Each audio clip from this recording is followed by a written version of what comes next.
Gênesis capítulo 45. Enquanto você procura o texto bíblico, um dos avisos também do nosso Agosto de Deus é que todas as manhãs, 7h10, eu entro ao vivo no Instagram da igreja. Todos os dias, pela manhã, às 7h10, você pode acompanhar o nosso devocional bíblico. E fica postado lá no Instagram da igreja, e você pode também ouvi-lo depois, no horário que você consegue. Mas se você consegue estar ao vivo, no momento que eu faço, ali às 7h10, é melhor para estarmos juntos. Gênesis capítulo 45. Abra sua Bíblia, vamos ler todo o capítulo esta noite. A essa altura, José já não podia mais conter-se diante de todos os que ali estavam e gritou: façam sair a todos. Assim, ninguém mais estava presente quando José se revelou aos seus irmãos. E ele se pôs a chorar tão alto que os egípcios o ouviram, e a notícia chegou ao palácio do faraó. Então disse José a seus irmãos: eu sou José. Meu pai ainda está vivo? Mas os seus irmãos ficaram tão pasmados diante dele que não conseguiam responder-lhe. Cheguem mais perto, disse José a seus irmãos. Quando eles se aproximaram, disse-lhes: eu sou José, seu irmão, aquele que vocês venderam ao Egito. Agora não se aflijam, nem se recriminem por terem me vendido para cá, pois para salvar vidas que Deus me enviou adiante de vocês. Já houve 2 anos de fome na terra, e nos próximos 5 anos não haverá cultivo e nem colheita. Mas Deus me enviou à frente de vocês para lhes preservar um remanescente nesta terra e para salvar-lhes a vida com grande livramento. Assim, não foram vocês que me mandaram para cá, mas sim o propósito de Deus. Ele me tornou ministro do faraó e me fez administrador de todo o palácio e governador de todo o Egito. Voltem depressa a meu pai e digam-lhe: assim diz o seu filho José, Deus me fez senhor de todo o Egito. Vem para cá, não te demores, tu viverás na região de Gozém e ficarás perto de mim. Tu, os teus filhos, os teus netos, as tuas ovelhas, os teus bois e todos os teus bens. Eu te sustentarei ali, porque ainda haverá 5 anos de fome. Do contrário, tu, a tua família e todos os teus rebanhos acabarão na miséria. Vocês estão vendo com os seus próprios olhos, e meu irmão Benjamim também, que realmente sou eu que estou falando com vocês. Contem ao meu pai quanta honra me prestam no Egito, e tudo o que vocês mesmos testemunharam, e tragam meu pai para cá depressa. Então ele se lançou chorando sobre o seu irmão Benjamim e o abraçou. E Benjamim também o abraçou chorando. Em seguida, beijou todos os seus irmãos e chorou com eles. E só depois os seus irmãos conseguiram conversar com ele.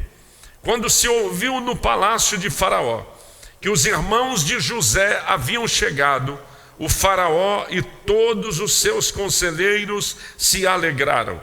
Disse então o Faraó a José: diga a seus irmãos que ponham as cargas nos seus animais, voltem para a terra de Canaã e retornem para cá, trazendo seu pai e a sua família. E eu lhes darei o melhor da terra do Egito, e vocês poderão desfrutar a fartura desta terra. Mande-os também levar carruagens do Egito para trazerem as suas mulheres, os seus filhos e o seu pai. Não se preocupem com os seus bens, pois o melhor de todo o Egito será de vocês. Assim fizeram os filhos de Israel. José lhes providenciou carruagens como o faraó tinha ordenado, e também mantimentos para a viagem. A cada um deu uma muda de roupa nova, mas a Benjamim deu 300 peças de prata e 5 mudas de roupa nova. E a seu pai enviou 10 jumentos carregados com o melhor do que havia no Egito e 10 jumentas carregadas de trigo, pão e outras provisões para a viagem. Depois despediu-se dos seus irmãos e partiram. Disse-lhes: não briguem pelo caminho. Assim partiram do Egito e voltaram ao seu pai Jacó na terra de Canaã. E lhe deram a notícia: José ainda está vivo. Na verdade, ele é o governador de todo o Egito. E o coração de Jacó quase parou. Não podia acreditar neles.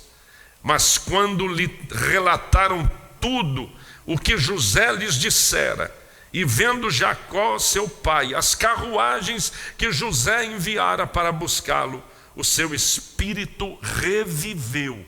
E Israel disse: basta, meu filho José ainda está vivo, irei vê-lo antes que eu morra. Amém.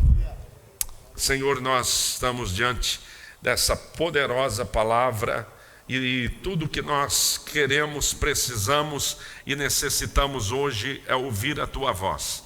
Pedimos a tua graça, a tua bênção, o derramar do teu Espírito sobre cada um de nós, em nome de Jesus. Amém, amém e amém.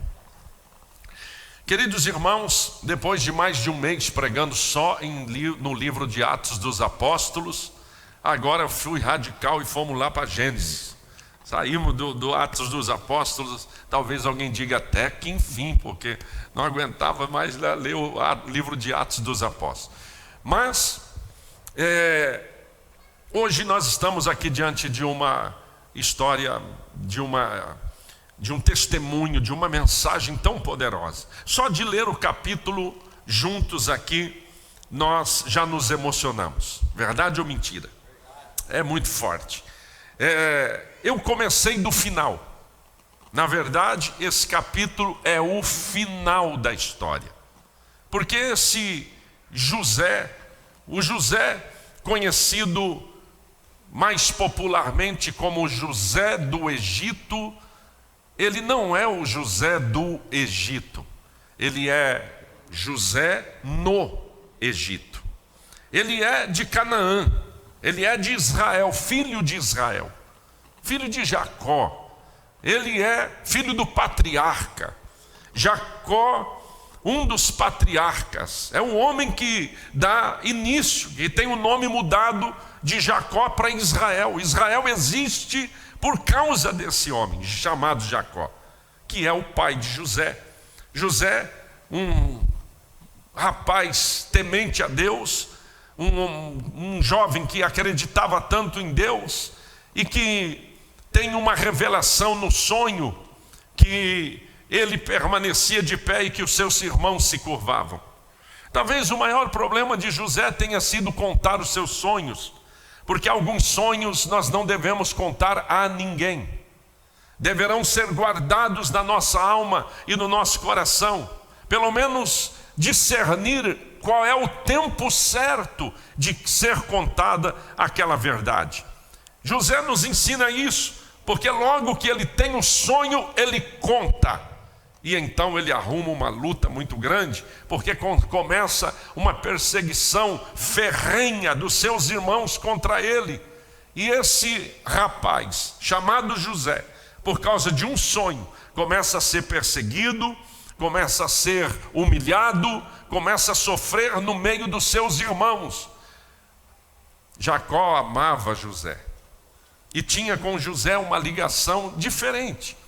E a Bíblia Sagrada diz então que no meio dessa perseguição dos seus irmãos, José vai sofrer. Então, em Gênesis capítulo 37, versículo 2, está escrito: esta é a história da família de Jacó.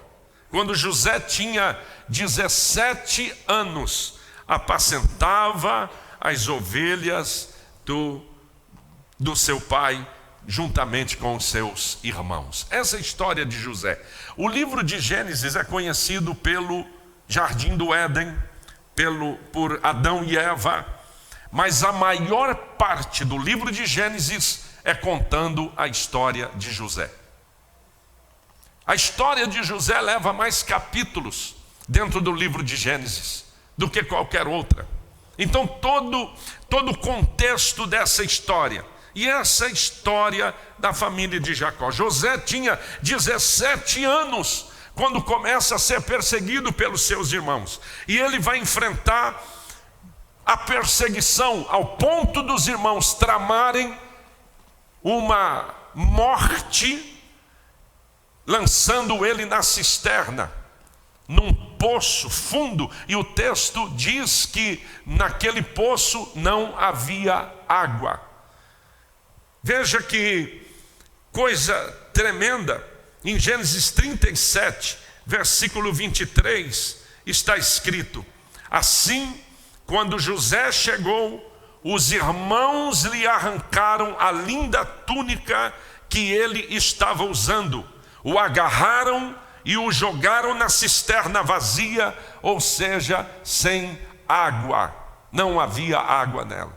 Então, a inveja dos irmãos foi tão grande que tramaram a morte.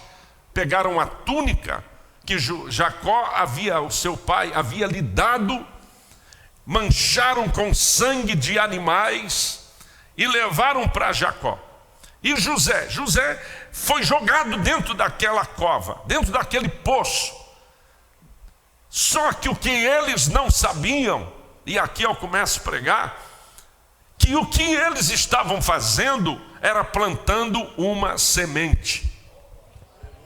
Porque cada um de nós temos dentro de nós um potencial, aleluia, de crescimento.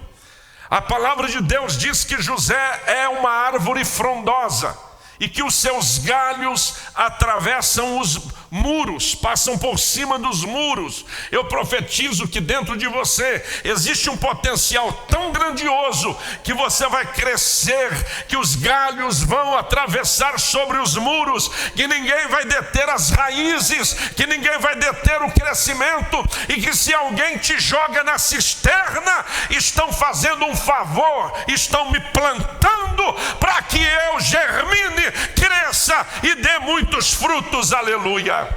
Então toda perseguição contra você, toda luta contra você, toda resistência contra você, todos os problemas contra você, quiseram te matar, fica tranquilo, só estão jogando terra sobre a semente. Tem gente que se pudesse te enterrava, tem gente que se pudesse te matava, mas o que eles não sabem é que a semente morre, mas ela germina, ela cresce e se torna árvore frondosa. Quem pensou que um dia você ia desistir, você ia sumir do mapa, você ia desaparecer, está muito enganado, porque a bênção de Deus na tua vida está mais viva do que nunca, porque o Deus que prometeu para José é o Deus que vai cuidar de nós até o final da nossa história. José, dentro daquele poço, ali, completamente perdido, desnorteado. O que é que estão fazendo comigo? Um adolescente, 17 anos, jogado dentro daquele poço pelos seus irmãos.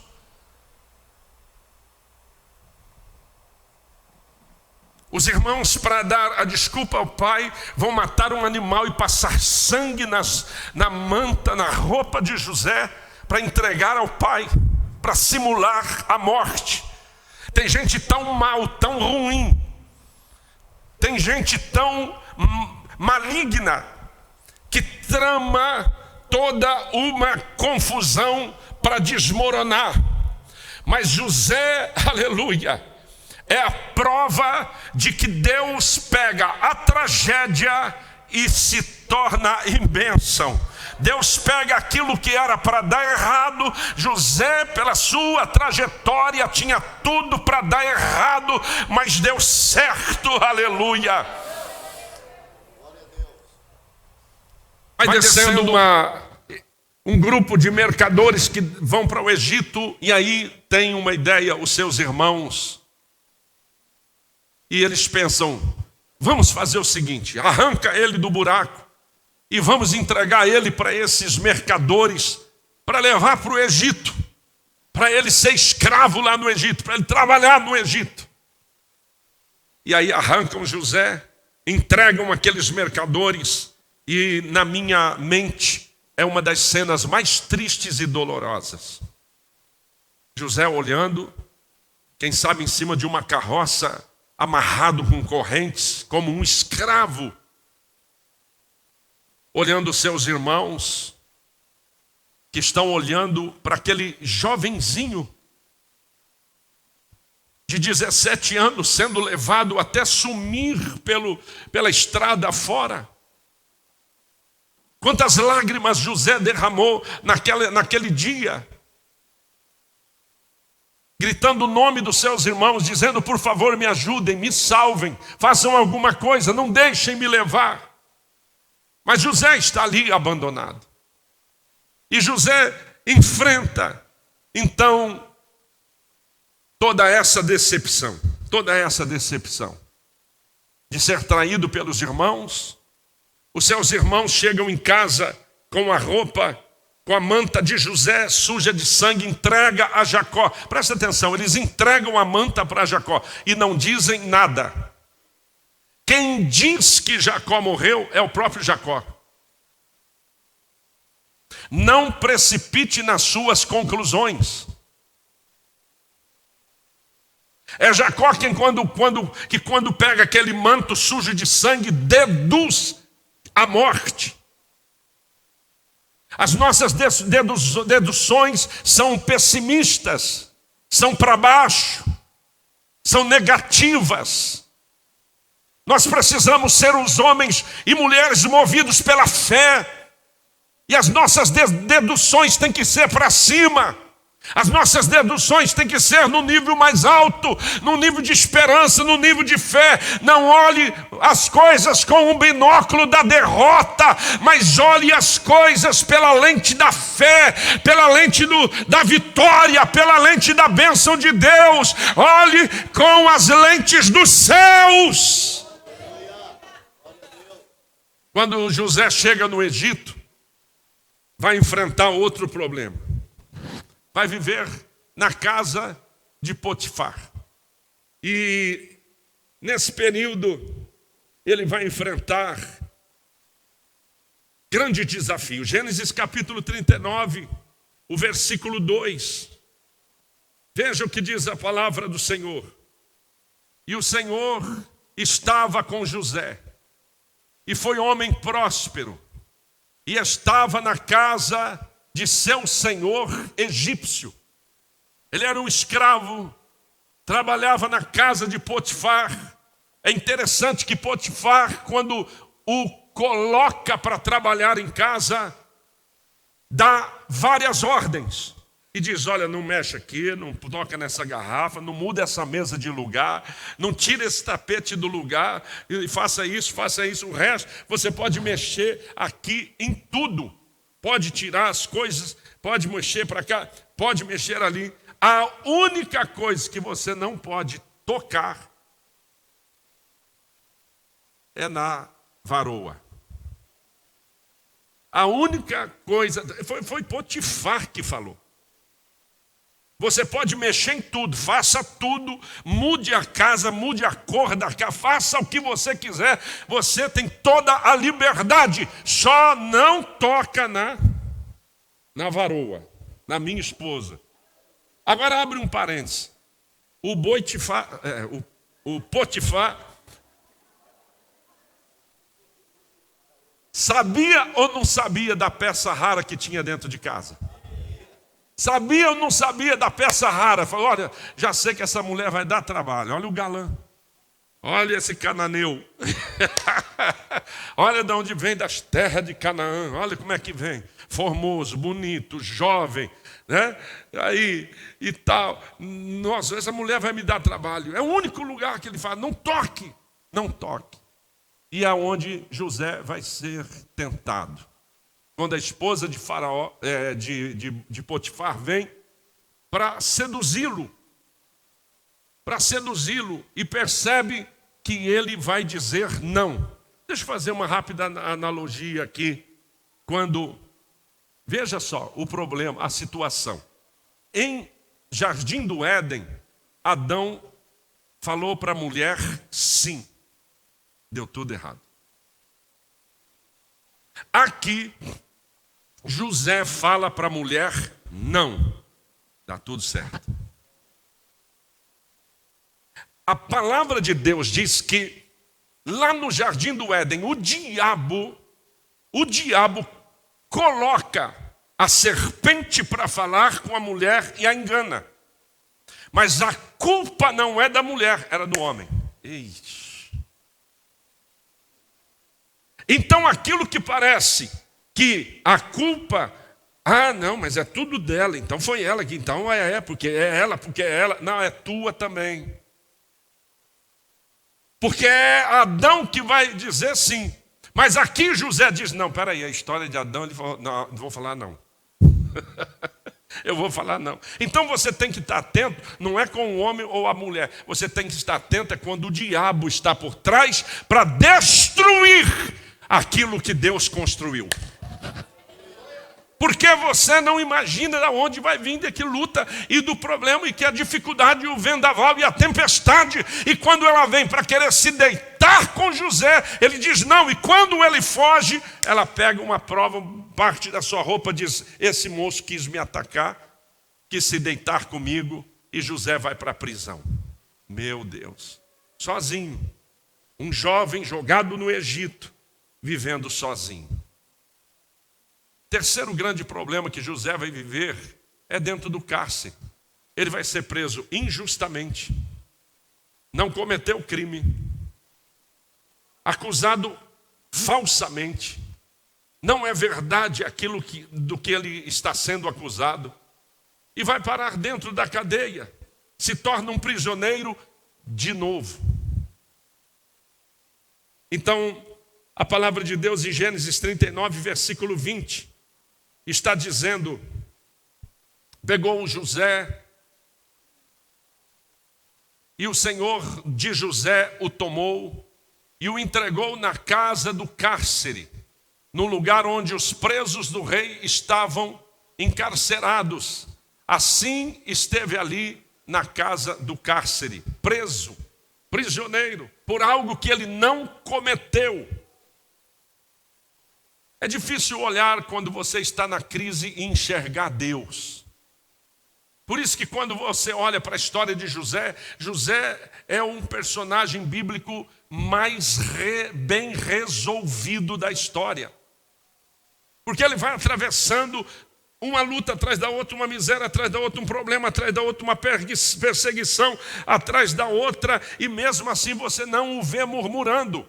Quando os irmãos aparecem diante dele no texto que nós lemos, o que é que ele diz? Não se apavora não, porque Deus estava por trás de toda essa bagunça.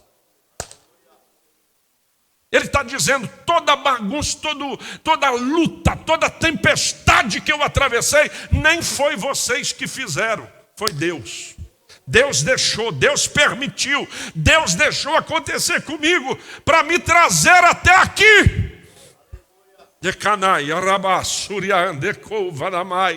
Deus me manda te dizer como é que você vê.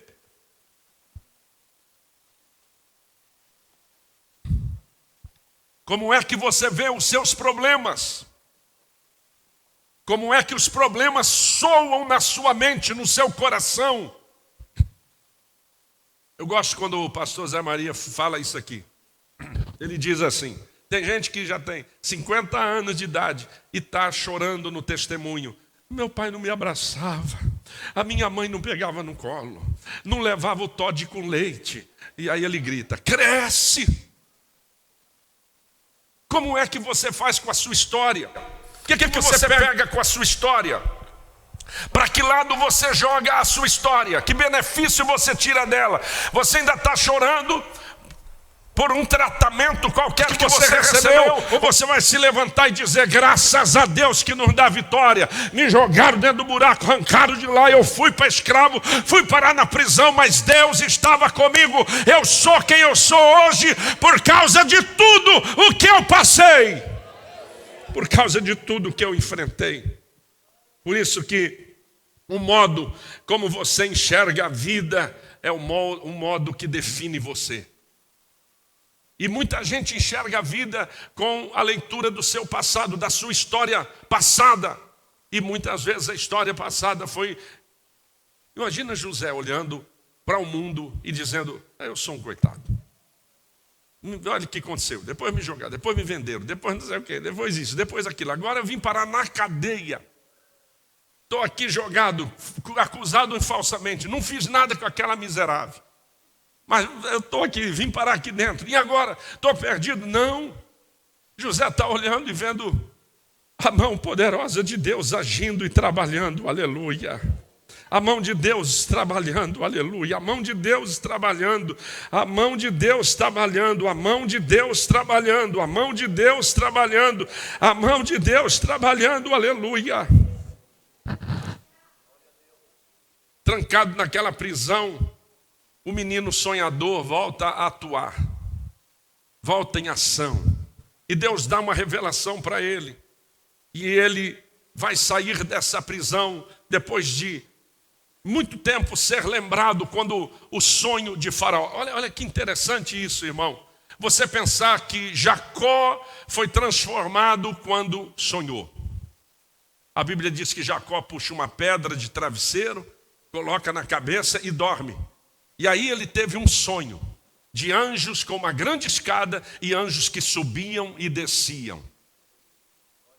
E ele levanta dizendo, Peniel, Deus estava nesse lugar e eu não sabia. Eita, se não dá para enxergar, eita glória, se não dá para enxergar na real, então meu irmão, sonhe, mas acredite, acordado, que existe uma escada de anjos subindo e descendo, e que há um Deus nesse lugar para te abençoar, para mudar a sua história.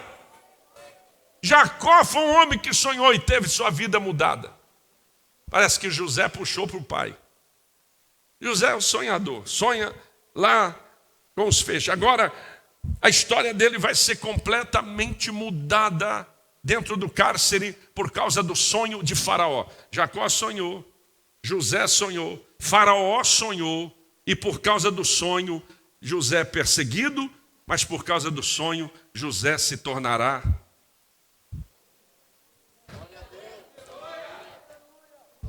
por causa do sonho José se tornará governador do Egito. Porque quando José chega e diz, ó rei, vacas magras, vacas gordas, vai haver tempo de bonança, e nesse tempo a gente tem que produzir, estocar, guardar, porque em toda a terra haverá fome, mas nós vamos ter muita comida, porque nós vamos preparar para o dia da fome, porque depois haverá tempo de fome, de miséria sobre a terra, tempo de fartura, tempo de fome. Deixa eu abrir um parênteses para te dizer. Em breve nós vamos fazer aqui algum curso, Zé Maria que vai ajudar. Fazer algum curso aqui sobre finança bíblica, finanças bíblicas. Mas olha só, tempo que estava ganhando muito, não gastou tudo que estava entrando. Economizou, guardou, estocou, porque nem sempre vai pingar a mesma coisa, nem sempre a torneira vai jorrar o mesmo fluxo, às vezes vai haver a mudança, e José discerne isso, assistindo um dos canais lá de TV, aqueles escavadores, eles descobrem a arqueologia, algumas ruínas de muitas mas são muitos lugares para estocar comida. E aí, lá no Egito, e os arqueólogos dizem, isso aqui é da época do faraó, que é o faraó da época de José. E eles dizem, esses locais podem ser possivelmente os locais que José mandou construir para poder estocar comida. Estão lá ruínas ainda daquilo que Deus havia revelado. Então José agora sai. E o rei e faraó acredita e diz, então tá bom, saia, governe, faça o que for para fazer e cuide do nosso reino. Gênesis 41, versículo 46. Ele agora vai para a corte, ele agora vai para o palácio. Que dá glória. Só Deus faz isso. Arranca o camarada da prisão e joga ele para sentar no mais poderoso trono da época, que era o trono de Faraó. Gênesis 41, 46. E José era da idade de 30 anos, quando se apresentou a Faraó, rei do Egito. E saiu José da presença de Faraó e passou por toda a terra do Egito. Posso ouvir um glória? A perseguição começa com 17 anos, mas com 30 anos o homem já tinha virado rei. Com 30 anos o homem já tinha virado governador, agora era chefe, anda por toda a terra do Egito, diz, muda isso, muda aquilo, arranca esse poste, põe para lá, arranca aquele outro, vamos construir, vamos colocar, planta trigo, aqui planta isso, aqui vai plantar aquilo, e ele está mandando e desmandando, fazendo e vendo o reino prosperar e vendo as coisas crescerem, porque só Deus faz isso, muda a história de uma pessoa da noite para o dia, de repente Deus muda a sua história e você vai ver tudo completamente diferente daquilo que você atravessou, daquilo que você passou. Eu vim aqui profetizar que o teu passado não pode definir o teu futuro. O teu futuro será muito maior. O teu passado foi só uma plataforma para você pisar em cima e ser maior do que o teu passado. Aleluia. A vida é 10% do que acontece comigo e 90% do que eu reajo com isso. A vida é 10% do que acontece comigo e 90% de como eu vou reagir com aquilo que aconteceu comigo. Como é que nós reagimos? Nos abatemos no primeiro round, nós desistimos na primeira peleja, nós desistimos na primeira luta. Não! Deus te trouxe aqui para te dizer, eu estou no controle da tua vida. De repente eu vou mudar a tua história e você vai ver a minha mão poderosa agindo. Aleluia! Quantos creem nisso? Levante a tua mão, abra a tua boca e dê o maior glória a Deus. Gênesis 39, versículo 2. E o Senhor estava com José, por isso ele era bem sucedido em tudo que fazia no serviço da casa do seu Senhor. Então Deus o prospera, Deus o abençoa, Deus o surpreende, Deus muda a sua história. E termina onde nós começamos. Agora tem fome na terra, quem chega no Egito, os seus irmãos. Não o reconhecem. Mas José está ali. Aleluia. José está ali. Então ele logo responde para os seus irmãos após se revelar. Não se preocupem, não tenham medo, porque vocês não me fizeram nada. Você leu comigo. Tudo o que aconteceu foi Deus que permitiu. Para que eu salve vidas. Olha aí, meu Deus. Para que eu salve vidas.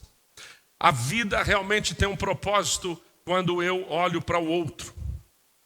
Quando José diz, eu passei tudo isso e enfrentei tudo isso, e vocês nem têm culpa, porque foi Deus quem permitiu para que eu estivesse aqui hoje, para que ninguém morra. Traga meu pai, porque haverá mais fome sobre a terra, mas aqui tem muita comida. Venham todos para cá, traga tudo, traga galinha, pato, marreco, traz tudo, galinha da Angola, 6 enjaulas, bicha, traz tudo. tudo para cá, muda para o Egito, que agora eu sou faraó aqui. Eita! Agora agora eu mando. Tem gente da tua família que vai ficar pasmo de ver o que Deus vai fazer com você, de ver a posição que Deus vai te colocar, porque o nome do Senhor vai ser glorificado na sua vida. E naquele lugar, todo ao redor havia fome, miséria, mas no Egito havia abundância, havia comida, havia alimento. E agora, é interessante, José chega no Egito numa carroça de escravo, mas manda buscar a sua família em carruagens. Carruagens de Faraó, eu já vi, a Sandra já viu, já vimos de perto. Carruagem de Faraó é de ouro. As carruagens dos faraós antigos, você fica impressionado de visitar um museu no Egito e de ver aquelas peças de ouro, tanta suntuosidade. E agora lá vem o velho Jacó. E os irmãos que fizeram tudo o que fizeram? Monta na carruagem. Quem é essa carruagem? O José que mandou nós sentar tudo aí, voltar aí, todo mundo para lá, que agora ele... Você viu o que o texto diz? Ele fala assim, vem, porque eu vou dar. Eu vou sustentar vocês. Está escrito. Eu vou dar para vocês do bom e do melhor. Percebeu que num dos versículos ele diz assim, não se preocupe em trazer nada, traga o que der. Traga os bois, traga o cavalo, o que der para trazer. O que não der para trazer, deixa para trás. Meu Deus. O que não der para trazer, fica lá, porque aqui vai ter móveis novos, casa nova, cortina nova, lençol novo, travesseiro novo. Vai ter tudo coisa do bom e do melhor. Em comida, não preocupe, eu vou cuidar de vocês. Só Deus faz isso. Quando eu olho para toda essa verdade, eu fico pensando que há muitos sonhos que estão guardados aí dentro do seu coração. Há muitos alvos, muitos objetivos que estão guardados aí. E que talvez você olhe e diz, poxa, quando é que vai? Quando é que chega? Quando é que vira? Quando é que acontece? Comece a olhar na perspectiva de Deus, de um Deus que está no controle, de um Deus que hoje vê a sua tristeza, a sua frustração, mas está olhando para você e dizendo, aguenta firme, porque um trono te espera, uma honraria te espera, e eu vou te exaltar. Fique em pé, fique em pé.